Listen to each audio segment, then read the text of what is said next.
Hey everybody, welcome back to the Real Deal Video Strategist Club. We've got some cool stuff going on here.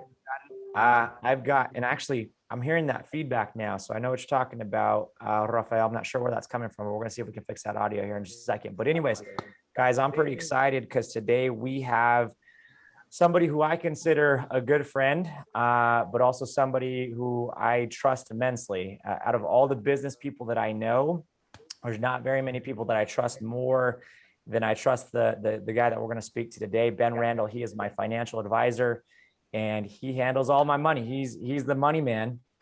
And if you haven't seen this, Ben, I've got my money gun. So you're my money man.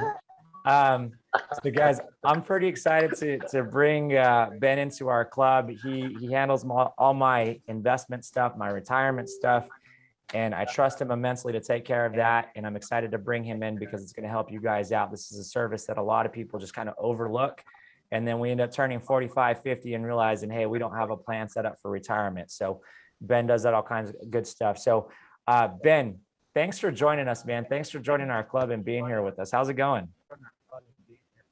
Hey, thank you. Appreciate it, David. That's an amazing intro. I hope a tenth of that can be lived up to. And I'm gonna have to get you a money vacuum for your money gun so we can gather all of that money back up and put it in a safe place. I think that's probably a good idea because I love stuff like that. So that's good stuff. Well, guys, that's great, and really before Dave. All right, so we're having a bit of Ben. We're having a hard time here. Are you guys having a hard time hearing Ben? Yeah, we're getting a bad reception on your end, Ben. Let's see here. Let me move to a better place, and I'll stop video and mute it for a minute and come back on. Okay. Okay, and I'll work on these audio issues to see where those are coming from. Okay. Let's see if we can figure this out. Okay, Ben's gonna find a new spot. Guys, are you guys having audio issues? Can you guys hear a feedback? You can? On his end. It's on Ben's end? Yeah. Okay.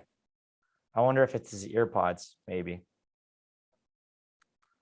We'll figure it out. Okay, we got some more people hopping in. Lay, what's going on, Lay? Vic, good to see you. Jay Lynn, is that Gio? What's up, Gio? That's what I'm talking about. All right, he's trying to find a better spot to Zoom from because we were having a bit of reception there issues. Let's try it. How's the audio right now? Audio is better. Video seems a little bit better as well. Okay, great. Perfect. Okay. Let's jump into this. Guys, Ben, you guys know how I feel about networking and going to networking groups. So Ben is one of the leaders of the very first networking group that I ever went to when I launched my business. He's the kind of co-creator of the Bong, which I think is the most awesome networking group name ever, Business Owners Networking Group. So I hit the Bong as much as possible. It's been a while, but I got to get back. But anyways, Ben and I started a relationship back then. Several years back, and obviously we do business. He handles my stuff now. But Ben, let me do this. Why don't I have you just introduce yourself, tell everybody a little bit about yourself, your company, and what you do. Great, thanks, David. Sure will. Yeah, we were a bunch of geeky, nerdy financial guys. Came up with the Business Owners Networking Group here in Austin, and the people who came to it said, "Wow, that is a cool Austin name. How did you even come up with that, like the Bong?" And we didn't know what the heck they were talking about just because we're just nerds. And so that was not intentional genius on our part, but marketing wise, it's worked out. And networking wise, it has also. We've been doing it for about 12 years now.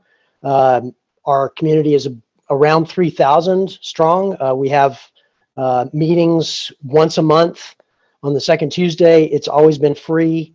And it's really, and David and I were talking about this before everybody got on, but we just created a place where people feel comfortable, they're supported. It really has become a community, and it's about getting to know each other. And then, when business happens, it's just super organic. Like even before organic was a thing, networking and all of that was just communities getting together. So what y'all are doing is pretty amazing here.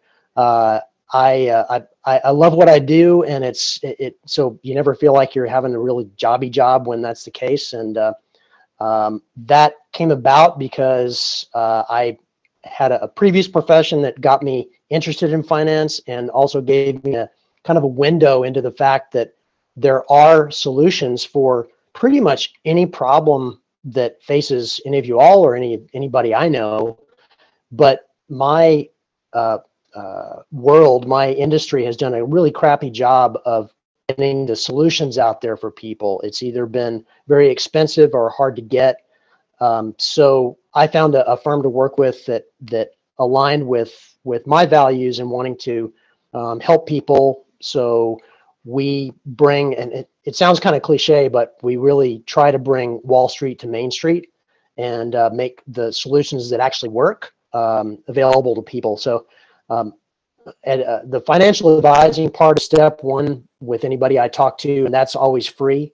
And then, if my client then needs something that I have, then the client pays me, I get paid then. But we do a lot of free stuff, and that's how I like to be treated. And you as entrepreneurs and business owners, I'm sure that's, that already, that's the best way to treat people, is just how you would want to be treated. So just kind of a snapshot. So I've got a couple, this is the way I usually do these, Ben, is that I have a couple of questions that I'll kind of lead off with, and then I open it up to the room. If you're watching on the Facebook Live and you have a question, put it in the comments. I am monitoring both the free group and the paid group. But let's start off with this. Tell us a little bit about what a financial advisor is, and why that's important for an entrepreneur. And you can kind of put our relationship in there as well, like what you do for me, and like why is that important? What do you do specifically? Sure. Great question. So what I do is what you don't do. If I wanted to get a video done, man, I've got my camera, I've got my phone. That's probably how I'd do mine. If I really wanted a really well done video though, and something that's going to promote my business, I'd talk to David or talk to one of y'all. So I'm going to delegate. And somebody who wants to be good at what they do and continue doing that is, as a small business owner especially, is going to need to delegate, financial advice, which covers kind of that's sort of an umbrella. It can cover a lot of things, and a lot of people call themselves financial advisors, and that's cool. But that also encompasses tax planning, which that's the biggest bill you're ever going to pay. So it's important to keep track of. Yeah, right on. It encompasses having some handle on your legal documents and legal services. You want to be probably budgeting, because we can't manage what we don't measure. Retirement planning, which sounds, most of y'all look a lot younger than I am. So probably you haven't thought about retirement, except maybe seeing it on movies or hearing your folks talk about it or seeing your grandparents live it. But retirement isn't what it used to be anymore. Retirement, instead of an age, it's a number. So as soon as you hit that number, you're done if you want to be. So a lot of what my job is to do is to help you get your ducks in a row financially. You probably don't have much time for that or much training or knowledge about it. Just like I know nothing about videos, you would come to somebody like me to get your ducks in a row financially so that you can hit your number as soon as possible. Okay, awesome. I've got one more question that I'm going to open up to the group. I actually have like 10 more questions, but I'll open it up to the group. I won't hog it all. So a lot of our members and a lot of entrepreneurs start off with a passion, right? So they got their camera, but they're working their full-time job. And then their passion grows a little bit. And then they ponder, like, should I go full-time? Should I leave my current job at this corporation and work for myself? And when they make that move, and I had this situation, this is how we ended up doing business, was that I had a 401k at my job. Obviously, I worked for them for, in the finance industry for 15 years, and I'd built up a 401k. But then all of a sudden I didn't have a place to house that, and it was just kind of there. So for somebody that is an entrepreneur, wants to be an entrepreneur, they want to leave their job, how do they take the money that they have in a 401k, and what can they do with it once they become an entrepreneur to make sure that their retirement account is still growing? Sure. 401ks at your current company are company sponsored. So the company takes care of everything about it in most cases. When you leave that company, it can stay there for, a little bit of time if you want it to. There's not really a rush in most cases to move the money anywhere else. But at some point, you'll probably want to roll it over, which you've heard before probably. And that goes into an IRA, which is also a qualified plan. 401ks, traditional IRAs, Roth IRAs. You've heard about all those, even if you haven't used them. And they're all tax qualified. In other words, the IRS writes the rules for those, and the Department of Labor in the situation for 401ks. So when you leave a company, you're going to want to roll that out into an external IRA. Now, somebody like me doesn't have to manage that. You can just have that held at your bank. They'll invest it there for you. Typically, the fees are a little bit higher at banks just because they got to pay for commercials on TV and stuff like that. So, but a lot of smart people there, and that's one option. You can also, if you're moving to another W-2 company while you're trying to ramp up your business, you could roll that old 401k into the new 401k. Or you could have somebody like me manage that in a separate IRA. One thing I should add is that you don't, when you roll those out, you never actually want to take that as income. Because if you take a check from your 401k plan and take it as income and you keep it longer than 60 days, it's counted as income and you have to pay tax on it. But if you roll it directly from a 401k into an IRA external to the 401k, it's just a institution to institution transfer and there's no taxable event there. It stays within the bubble of the IRA. Hope that's clear. Yes, it is.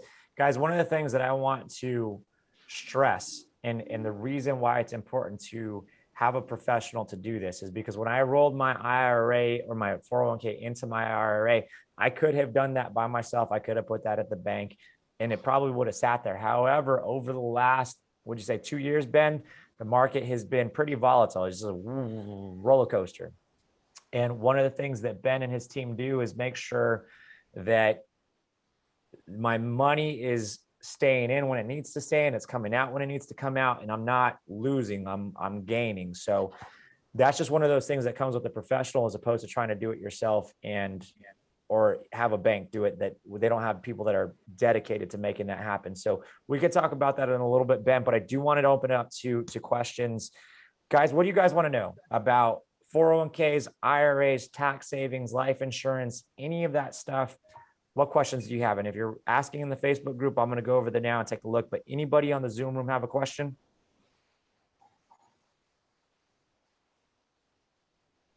I'll ask. Go for it. Ben, thanks for jumping on the call. So I'm 41 years old. Started my business a little over, going on 6 years now. Got the wife. The wife's an educator. So as an entrepreneur, and I got 3 kids, the goal is trying to shed some COVID weight so I can get back into healthy terms to get a life policy. And what I want to do, the number I want to get for life is anywhere between 750 to $1 million. And I know I worked in insurance previously, but not life, just general liability. What for me, 41 years old, what would the best policy for me be? Because with the life policy, I also want to create a living trust. Okay. A couple of questions there. And I came in this other room without my yellow pad. So bear with me. I'll try and hit all of those. Great question. And we're just starting to talk about life insurance. That's one of the things that I do. And a good financial plan needs to address that. When we're talking about life insurance and the death benefit, never like a super happy topic, but it is a very necessary one to talk about with your spouse and to consider yourself. It just is. I've been doing this long enough where I've had to deliver some benefit checks to survivors, and that's a life-changing situation. So I'm very glad that you even asked the question. When death benefits are talked about, how we plan for it is really an income replacement number. So when you take a death benefit and give it to a surviving spouse or a beneficiary, the idea is that they have been depending on your income, and this is replacing your income. Does some other things too. You can pay off some debt. Some people like to, plan for college for the kids, pay off a house, that kind of thing. So we figure that in as well. But essentially, the death benefit should replace income. And how that works is the surviving spouse puts that lump sum in some kind of investment or some kind of vehicle, and draws down from that per year. We feel at least 5%. So math of that works out that about $1 million will replace about $50,000 in income, because $50,000 is 5% of $1 million. So a death benefit to a spouse, he or she puts that in an investment. It's $1 million, let's say, and she's able to, or he's able to, draw down 5% or $50,000 a year to replace the income of the spouse that's gone. That's just an example, but that's the general idea. $1 million in term coverage is, depending on your gender, your health, and your age, is going to be expensive or not expensive. Those are the determining factors for life insurance. So 41-year-old in generally good health, non-smoker, hopefully, for all kinds of reasons, not just life insurance. All those things, it's going to lower your cost of insurance. It's really not that expensive. Again, a lot of smart people working at the big names you've heard of, State Farm, and we call them Snake Farm, but that's another deal. A lot of smart people at those big firms, but again, you're paying some premium because they're large companies. Somebody like me, I'm a fiduciary, which is an important term to know. You're looking around for financial advisors, because I'm required to work in your best interest ahead of mine or my firm's. So life insurance people aren't always fiduciaries, but get one who is, because they're going to be able to shop around and get you the best value for the lowest cost. Does that answer your question, Vic? Yes, thank you. Guys, life insurance is like Ben said, it's one of those topics. It just kind of sucks, right? But here's the thing. I just had Ben probably about 6 or 7 months ago, Ben set up our life insurance for myself and my fiance. We just bought this house. We're about to get married. We want to have kids. My income is the majority of our income. So if something were to happen to me, I need to make sure that my family's taken care of. That's the priority. And having the life insurance set up is incredibly important. Having somebody that knows how to set that up. And then if something were to happen to me, I'm going to tell my fiance, you need to go talk to Ben to make sure that once you get your death benefit payout, which is, I think we decided on $2 million. That's not to go pay off the house. That's not to go spend on whatever. That's to put into an investment account. So that way you can replace my income year after year after year after year for the next 30 or 40 years. So it's really important to have an understanding of that. But that's why having a financial planner kind of put that into perspective for you is really, really important. So Vic, I'm glad that you asked that question. Gray, I see that you have a question. I'm going to come back to you in just a second, Gray. But we had another question on Facebook that has to do with life insurance. So Courtney's asking, have you addressed using the life insurance as an investment vehicle? So how can we use life insurance as an investment, Ben? Great question. And more people are aware of this. Banks and other large institutions have been aware of that option for a long time. 20% of the funds that are in the banking industry are actually inside of life insurance products. So there's a lot of money, and life insurance in general, even though I'm not a huge fan of the industry, I'm able to leverage that and the products there for my clients, because they can do things with life insurance that the investment side of my world can't do. So technically, I'm going to right up front say and mention that life insurance is not an investment. Technically, it's not an investment. I can't legally say it's an investment, but there are living benefits with life insurance that I can see how you would say that, because in some ways they act like it. So when you do it right, there are two kinds of life insurance. This is my life insurance 101 right here. So there's term, which is inexpensive, simple. You pay a premium, you get a death benefit. That's what most people know about life insurance, and that's absolutely true. That term means that if you got like a 20-year term, you're a young parent, you've got kids who are going to be growing older, you get a 20-year term, that means that your premiums are the same, guaranteed to stay the same for that 20-year period. Get a 10-year term, etc.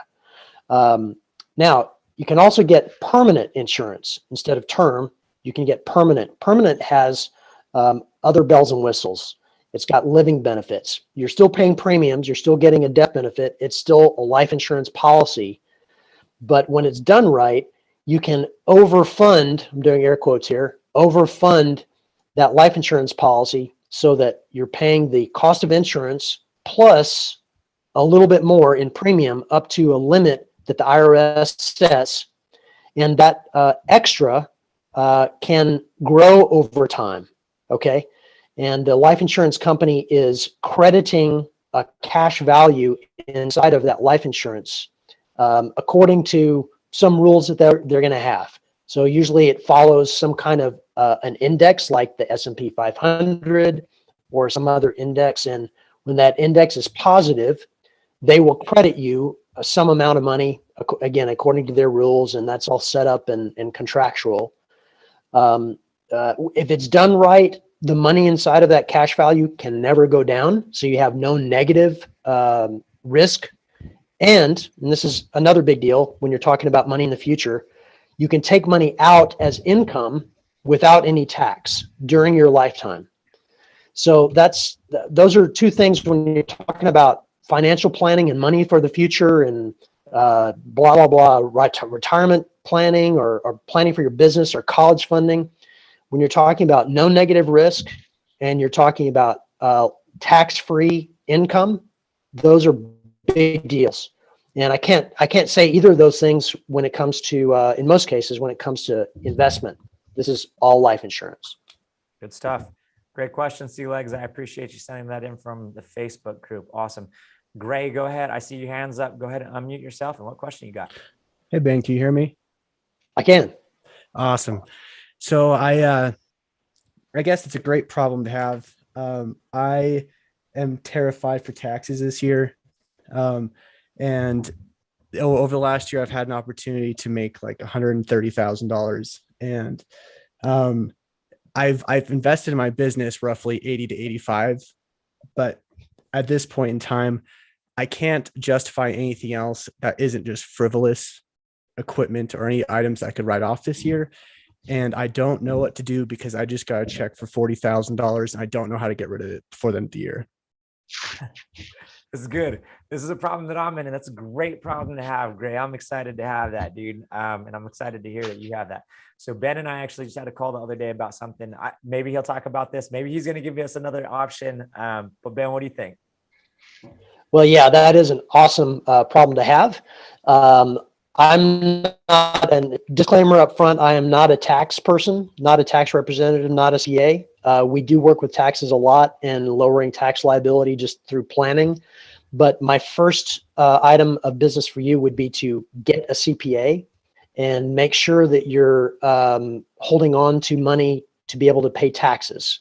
So as an entrepreneur, you're probably, depending on where you are and what your local laws are, you're probably needing to do estimated quarterly payments for your taxes.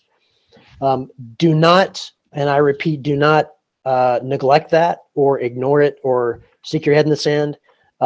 Taxes are a bill, like I said, it's the biggest one you're ever going to have. And if you ignore it, they come back to bite you in the butt, and it's a bad deal. Most of the entrepreneurs that I've known, if they've had a problem that's really done them in, it's been taxes and not taking care of that. So take care of that.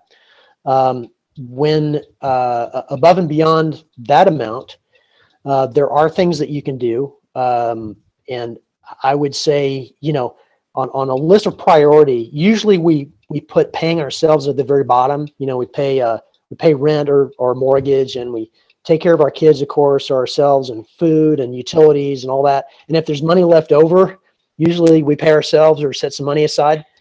I would turn that set of priorities around and pay yourself first. For entrepreneurs, it's usually, I think it's best to use a percentage, because our incomes are so up and down. So you don't want to say, okay, I'm gonna put 500 away every month. Well, you may not have 500 every month to put away, but 10% of whatever whatever you want to work with, gross or net, put away for yourself. And honestly, I mean, put it under the mattress, or put it in a cookie jar, or give it to your best friend to hold on to you for it. Whatever. Put it in an account or an investment account. Just be consistent with that. And if you do that consistently, you're going to win. You're going to just crush it over time, because that's all it takes is to do the right thing over and over. I hope that answers your question. I guess one further thing is, and you were kind of getting into this a little bit in your question, I think, there are things that you can do with extra money to lower your taxable income, to lower your tax liability. And I don't know if we want to talk about IRAs or SEPs or anything right now, David. Okay. Absolutely. Yeah. That's what I was kind of alluding to, because who asked that question? That was Gray. So Gray, I'm a similar spot, right? I want to lower my tax liability. So I asked my Renee Law, my tax person, who's also in the club. You can talk to her as well if you want. But I asked her, like, how can I reduce my tax liability for this year? One of the things that she mentioned was a SEP IRA. So I called up Ben. I said, Ben, my tax person is saying SEP IRA. Like, what is that? How does it work? What does it do?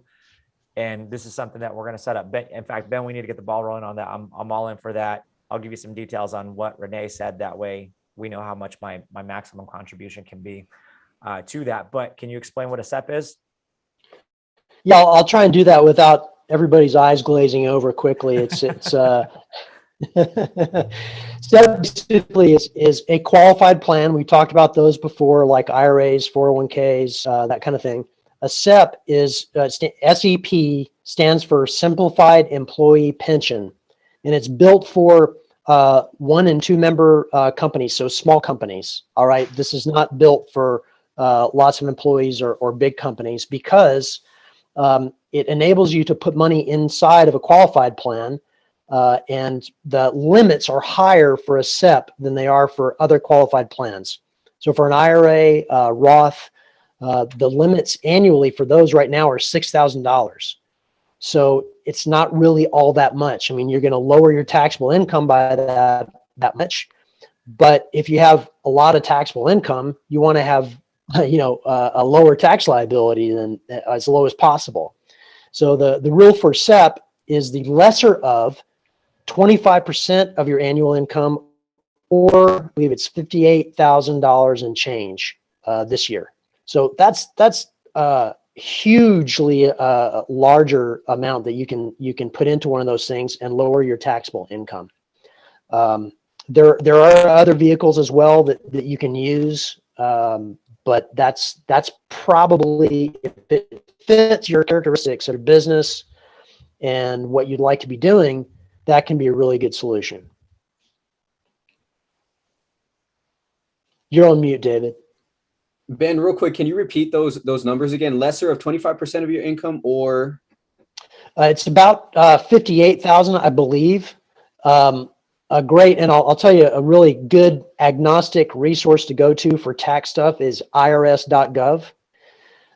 It's real easy to follow and easy to use. Just go to irs.gov and enter in the third bar what you want to find out about, and it's just, they don't have any frivolous discussion in there. It's all very pointed. So, but I think those are the numbers. If not, they're pretty close. Again, though, ask your tax professional, your CPA, or your enrolled agent. And the reason I say to ask that is because I think there's differences if you're set up as an LLC versus a sole proprietor versus an S corp. Ask and make sure that way you know what your maximum contribution can be. But great, let me see if I can put this in terms that us as video professionals can understand.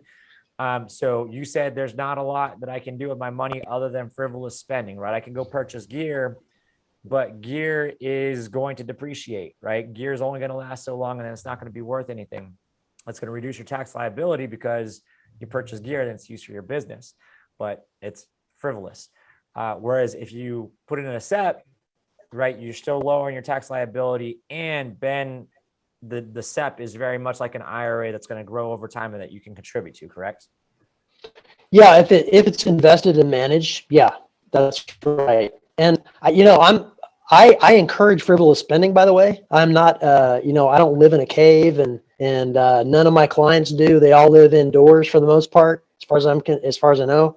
And so I want people to enjoy the fruits of your labor. That's why we're here. My role is really to make sure that you will continue to be able to do that. And at some point down the road, you're either going to want to do something else or live somewhere else, or be with someone else, and you want to have options. And that's what all of this is really about, is making sure that you can do that. And it takes some homework, it takes some consideration, but yeah, qualified plans are part of the picture, IRAs, SEPs, but they were never intended, 401ks too, they were never intended to be the only part of the picture. IRS knows that you can't retire on, putting $6,000 a year into an IRA. You won't have enough money. You got to do other things. So that's part of the picture. Awesome. Good stuff. Okay. Let's see. Amanda, I see your hand up. I'm gonna come back to you in just a second, but Raphael had a question. I think we've kind of already answered this, but let me read the question, Ben, and you can determine if we fully answered this. So he said, can you speak about SEP and Roth individual, SEP, Roth, and individual 401k, and which is best to use for what reason? Sure. So I'm going to differentiate here. 401k is its own thing. It's an employer-sponsored plan when you work for an employer, when you're a W-2 employee, usually. So inside of 401ks, there are you can do traditional or a Roth. Now, outside of a 401k, you can do a traditional IRA or a Roth IRA or a SEP IRA. And there's some others as well, but those are the ones we'll talk about today. Traditional IRA is going to take pre-tax money. Essentially, that's the idea. And it will grow tax deferred, so no taxes while it's growing. And then when you take it out, when you're retired, probably after 59 and a half at least, then it's fully taxable. So you save on taxes at the very beginning, but you're paying taxes at the very end. That's a traditional IRA. A Roth IRA is kind of just the opposite setup. So when you put money into a Roth, you've already paid tax. You've taken that money as income. You've paid taxes on the income. You put it into a Roth IRA. Again, it grows tax deferred, no taxes while it's growing. And then you take it out after 59 and a half, usually, again. And when you take it out, there are no taxes. So you're right then at today's rates, you're saving probably, between 20 and 30% right there if you have no taxes on the income. So Roths are a great idea if you get the concept and if you can afford to pay tax on the money now. And you're going to be rewarded later. Again, there are limits on those. So that's not the only thing you want to do, but I love Roths. I just wanted to jump in and thank you for clarifying that. I've seen both SEP and an individual 401k. That's where I was most confused. Which one is best for individual business owners, whether go with an individual 401k or go with a SEP? Great question, Raphael. That probably is, it is definitely a good question for your tax person, what they might prefer. As a financial advisor, I really like the SEP. If I'm not mistaken, the amounts that you can put in are higher with the SEP. And I'm pretty sure also that the reporting is less difficult and involved. With any kind of 401k, you've got some paperwork and some admin to do. On the SEP, you do have a little bit, but not much. There's a form that you can download from the irs.gov site that's like a template. You can just use that. So I think it'll be less onerous for you to do a SEP IRA. I stand to be corrected on that by a CPA, but that's my preference. Great question. Real good question. Ben, I've got a follow-up to that, and then Amanda, we're going to get to you. So Ben, and this is something that just kind of popped into my brain since we're talking about this, but is it smart to have both types where I'm getting taxed up front and tax deferred? That way, when I get to 59 and a half, I've got some money coming out that's taxed and some money that's coming out that's already been taxed. Yeah, I think that's a great way to do it. It really is a comfort thing. You know, some people are, and I heard this more 10 years ago or so, but a lot of people can't wrap their head around the idea of a Roth. Like for them, a qualified plan like some kind of IRA means that you get tax savings now.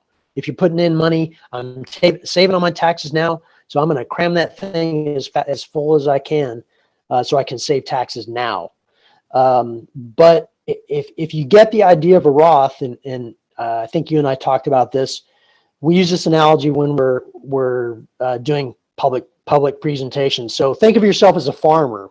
Would you rather pay tax on a handful of seeds or tax on a huge field of vegetables or whatever you're growing?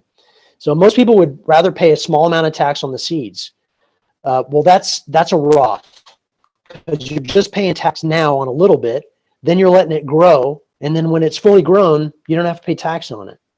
So if you get the idea of a Roth, I think that's a great one. Some of each is good too, because you can take it out at different times, like you were saying, David. Awesome. Okay, Amanda, I saw your hand up. If you want to unmute and ask, go ahead. Awesome. Thank you. Hi, Ben. Thanks for your time. I have a question about investing. I do have retirement funds going on, but I'm curious about, I have some money that's basically like our emergency fund, sort of rainy day fund. And I'm wondering if that money can be working more for us than just, sitting in a bank account, not getting much interest. So I wonder if there are options, if it's like, under $10,000, if that's something I should have a professional help with, or if it's something that I'm able to have it be working for me a little bit better. I also, keeping in mind that if I do need to access the money, I don't want it to be too difficult. So I'm wondering if you have any thoughts on that. I do, and that you have a rainy day fund that just made my day. I mean, that is awesome that you have that. Everybody needs to have one of those, even ahead of getting out of debt. It's just a top priority to have a rainy day fund. And our benchmark really is about 3 to 6 months of expenses. So if you have $3,000 worth of expenses per month, have $9,000 or $10,000 in a rainy day fund. So more to your question about what to do with it and so on. I mean, and again, it's a comfort thing. The amount you have in your rainy day fund is a comfort number, and what you do with it is a comfort thing too, but it does need to be accessible. An investment account is considered liquid, but it's more like usually 5 to 10 business days liquid, so you can't get at it super fast. Most of your rainy day fund needs to be something you can get out with an ATM card or go to your bank and get out, $5,000 to fix a blown AC in the summertime. Right that day, you need to get at that money. That most of your rainy day fund needs to be there. If you want to do, whatever you're comfortable with, 10, 30% of your rainy day fund in an investment account, it hopefully and conservatively invested, help it keep up with inflation over time. I do that for a lot of clients as well. We had one client though who had a rainy day fund that was 3 years worth of income. And that was because that made him feel good. And that's the whole point of it. You need to have that feeling like you have a safety net, you have something to fall back on. So it needs to be good comfort level, and it needs to be accessible, just like you're talking about. Some portion of that probably wise to keep up with inflation, put it in an investment account, or even CD if you want to, although that's not paying anything these days. Is there like a minimum amount that's worth it to pursue, sort of like you said, the 10% amount? Is there an amount maybe like under 10,000 or 5,000 that you would say just hang on to it versus try to move it around? What do you think?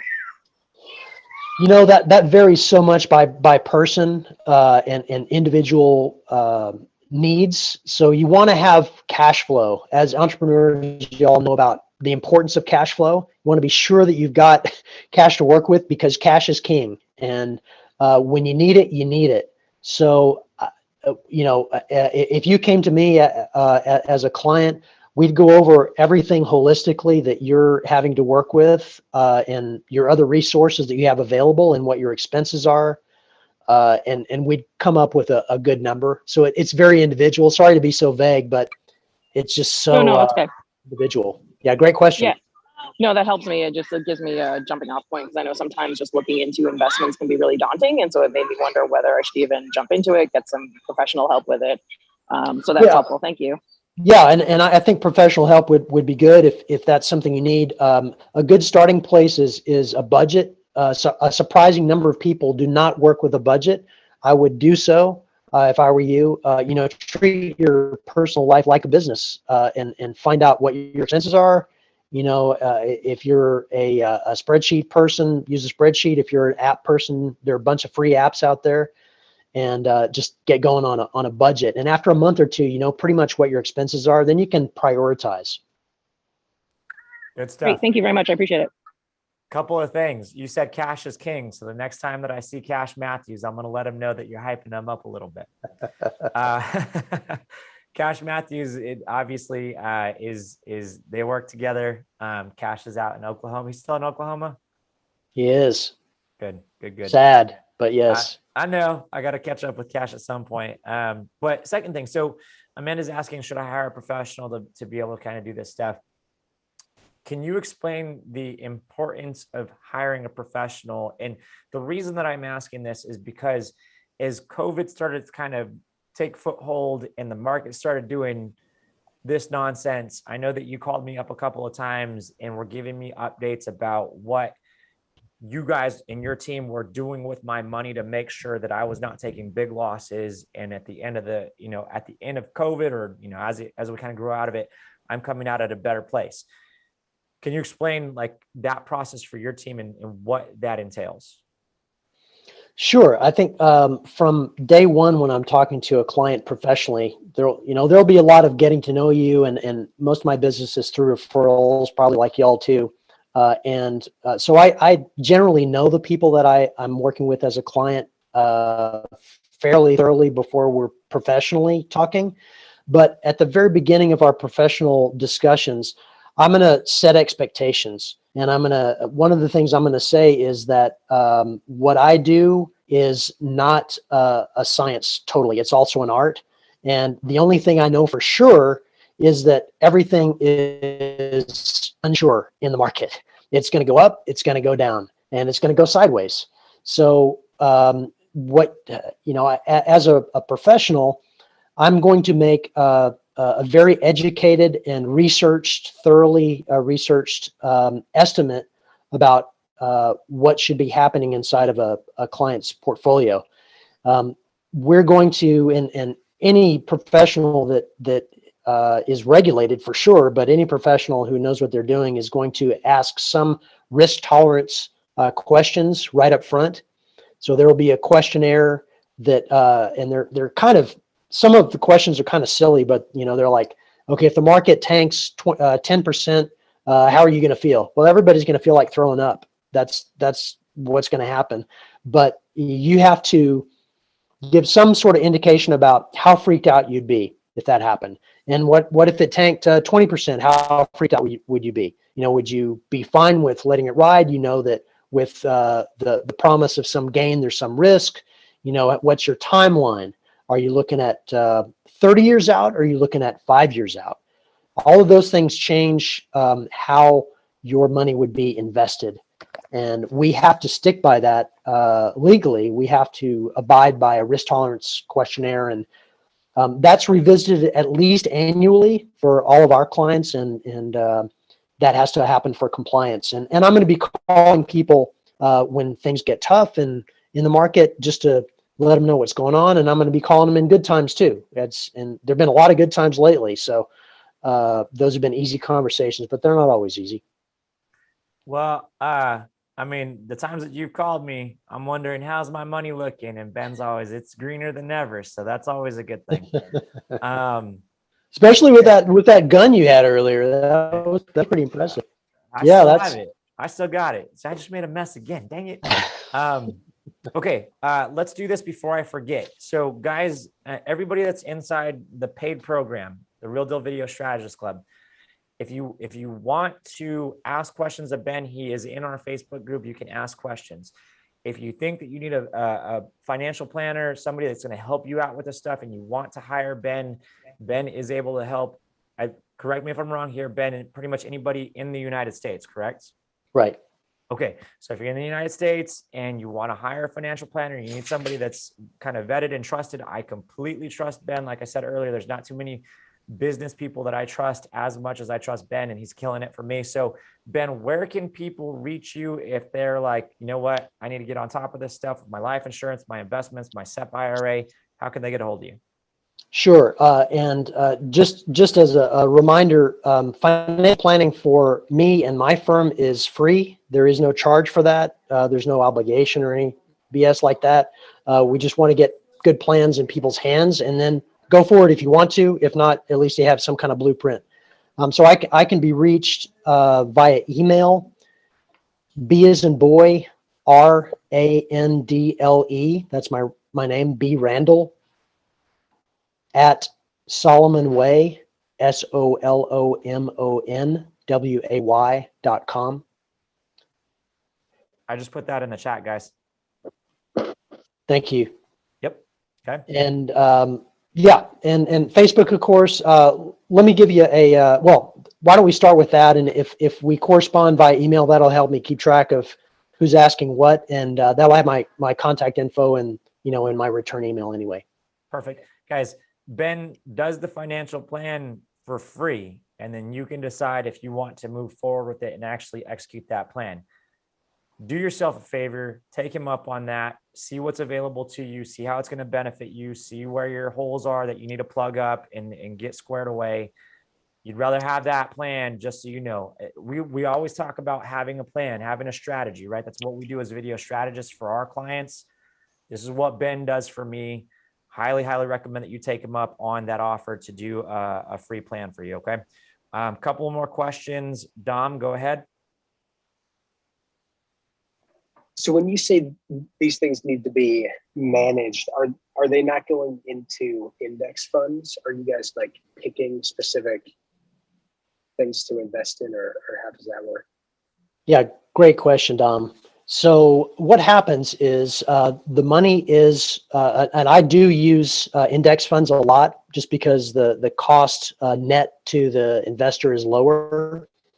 But the difference is, I mean, you can go buy an index fund. Anybody can, but especially now on the internet, that's not a problem.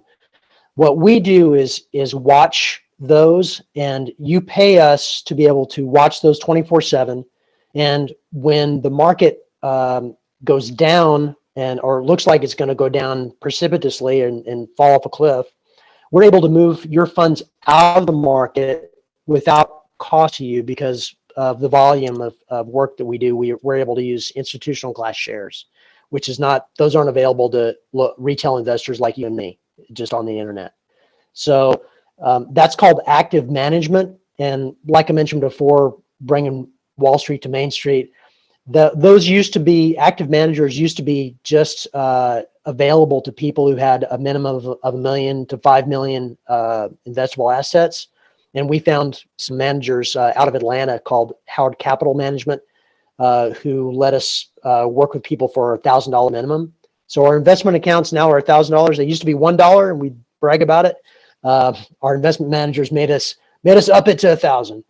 So But yeah, I hope that answers your question. Yes, we are investing in ETFs and mutual funds and stocks and bonds, but we're able to manage those, choose the right ones for your risk tolerance, and then move them in and out of the market when we see fit. What was that called again, Ben? That allows you to do that? Active management. Active management. Okay. So, and this is what I was alluding to earlier. So Ben called me a couple times, COVID's going crazy, and he let me know, hey, listen, we're pulling the majority of your funds out, right? We have a feeling that the market is going to go down. And sure enough, what happened? It went down. And then, so however many weeks later, called me back up and said, hey, listen, the market's low. We have a feeling it's going to go up. We're going to go back in. Sure enough, put me back in, and there it went, right? So that's part of having a professional to be able to manage that and keep an eye on it, because I certainly don't have the time to do that. I don't even know how to do that. I don't want to do that, right? I just want somebody to say, hey, we're coming out. Cool. We're coming back in. Cool. Hey, Ben, how's my money? It's greener than ever. So that's what I was talking about earlier. So I'm glad that we touched on that. Okay. We're going to take one more question because we're getting to the top of the hour. We're going to go over to Jomi. What's going on, Jomi? Oh, hey, Ben. Thanks for doing this for the group. I just had a quick question. I was just wondering, so what's the difference between like getting life insurance versus getting annuities? Ooh, great question. Okay.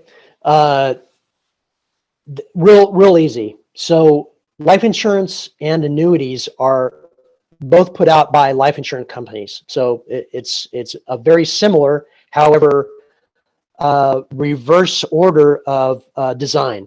So life insurance, you're dripping in premiums and you get out a lump sum and death benefit. Okay. The annuities are just the opposite. They're built to take a lump sum and then turn on income, and income drips out over time. Hope that makes sense. So life insurance premiums go in, lump sum benefit comes out. Annuities, lump sum goes in, and little bits dribble out in income. Is it better to get? That's basically it. There are a lot of. I'm sorry. Go ahead. Oh, sorry. I was just wondering. So, is it better to get annuities during a later period in your life? Is that how it is? Not necessarily. They are done that way a lot, because usually it's older people who have lump sum lying around that they need to safeguard. We only work with what are called fixed index annuities. That's different from variable annuities. Variable annuities are actually invested in the market. They can lose value. So we don't think that's a good idea when you're talking about planning for the future and your money. Fixed indexed annuities can't lose value. You give up some upside potential, but you have no downside risk. You're able to turn on income that can be guaranteed for life. So those are things that appeal, generally speaking, to people who are about to retire or in the next 10, 15 years about to retire.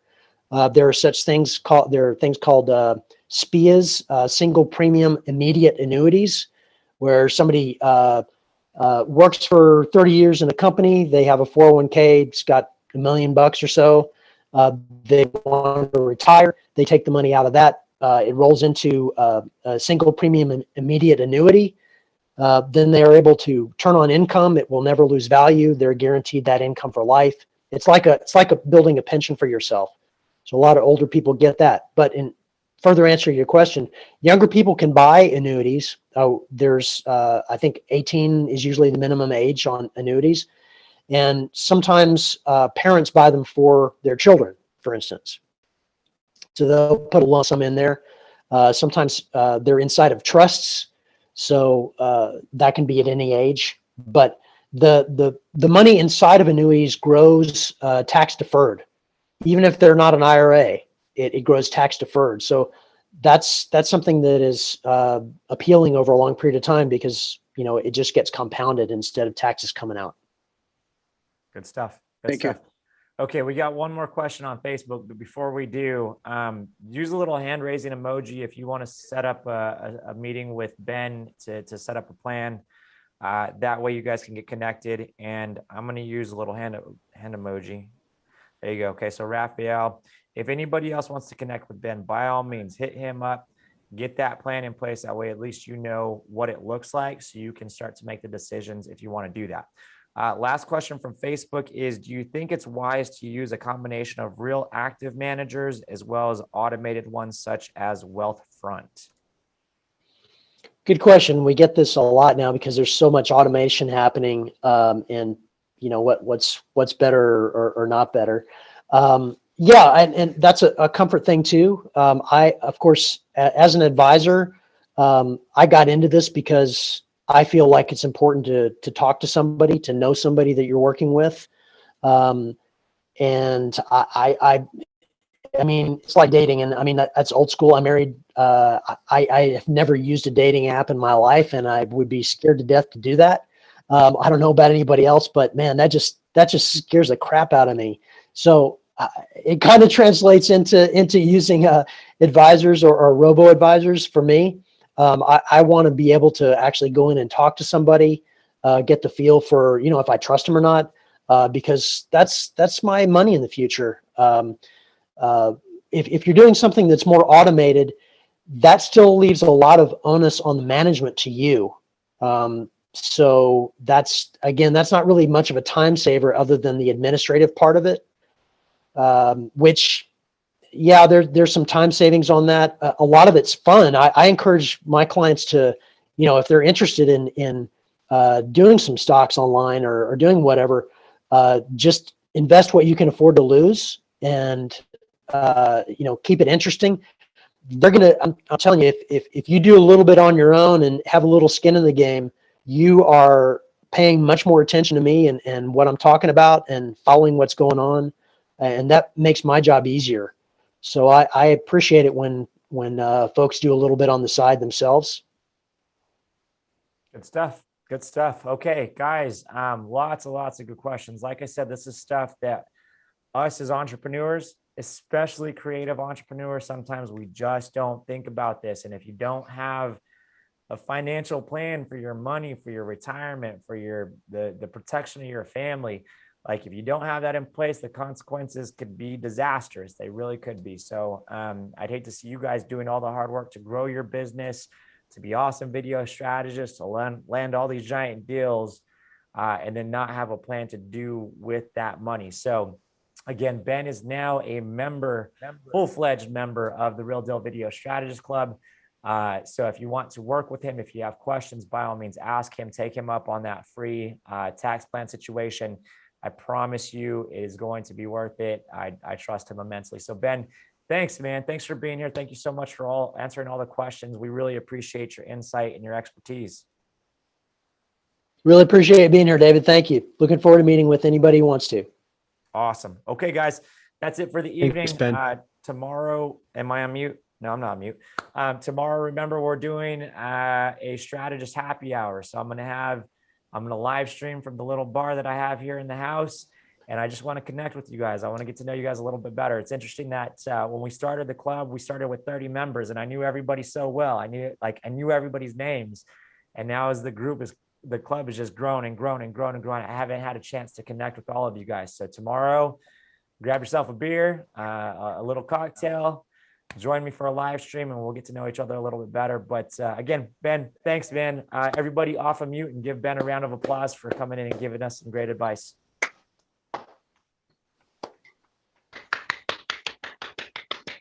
Thank you very much. Okay, guys, have a great night and we'll see you tomorrow.